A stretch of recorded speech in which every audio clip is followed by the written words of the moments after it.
I love our community walks because we ask people to put their phones down and connect with the goat. And we promise them that if they pet the goat and they are calm, the goat's going to connect with them. And I guarantee them that that goat will take a really nice selfie when they take their phone out at the end. Aww. I started the Philly Goat Project in 2016 with my daughter Lily Sage at my side because I really wanted to create a program that made a difference in our community. And it seems really weird to use goats. You can be the boss girl. But the Philly Goat Project is about what we do with the goats. That's what makes us different than a petting zoo or a farm or a school. People meet us through these community engagement opportunities and hear, oh, you do therapy too. Well, I have somebody in my life who could really benefit from that. Good job! We went to a Mount Airy Day event, like a community festival, and the goats were there doing a storybook walk, and the boys loved them. And I'm always on the lookout for new therapies for us to try. We've done aqua therapy and therapeutic drum lessons. Who did you kiss? Ivy or Anthony?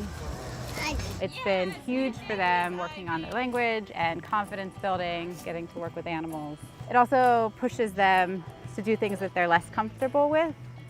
Jasir has some sensory aversions to lots of food textures. So things he won't touch at home, he will touch in order to feed the goats. And you'll give Jameer a carrot or a pretzel, and instead of feeding it to the goats, he often eats them himself. So he always gets a snack when he comes to see the goats. Animal-assisted therapy is one of my favorite things that we do, whether it's a rec therapist, speech therapist, a special ed teacher, how to incorporate their lesson plans with something that's fun. What's more fun than a goat in a wagon? You want to try kiss again? As compared to sitting in a classroom and doing a puzzle. Ivy, that was such a nice kiss Jameer gave you. We have a farm-based program where we just take care of the goats every day. And we have teams of people who donate their time and take care of them in the morning and take care of them in the evening and put them to bed. I live very near to the Arboretum, and I saw an announcement in the newsletter that the Goat Project was coming. I was excited about that, and then I heard about goat yoga. I am not much of a yoga person, but who can refuse yoga with a goat? And that same day, I did my first community goat walk and my volunteer training, and I've been here ever since. I discovered the goats with tree cycling, the annual event where people bring their Christmas trees and the goats can eat them. I was like, all right, well, that's my Sunday set. It's all about taking care of the goats and also being part of an amazing community and engaging the goats with Philadelphians.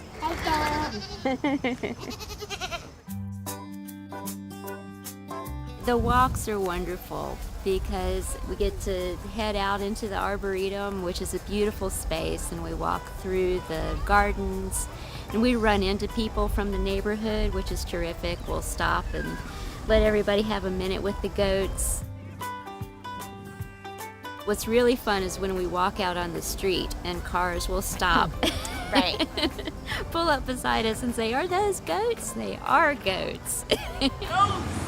This is the letter T, and that means toilet. So you can say to your goat, go potty, go potty. Miss Karen inspires just anybody walking by to come and learn and volunteer. And this year with COVID, they weren't able to go to summer camp or anything. And she invited us to come and learn about the goats and to help train the goats and learn to take care of the goats, which was great.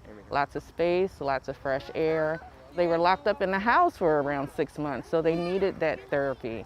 It gives a sense of leadership. It makes people feel really good to come and just grab a goat and, walk a goat. Charlotte, you're doing a great job. This is Anthony and this is Bebita.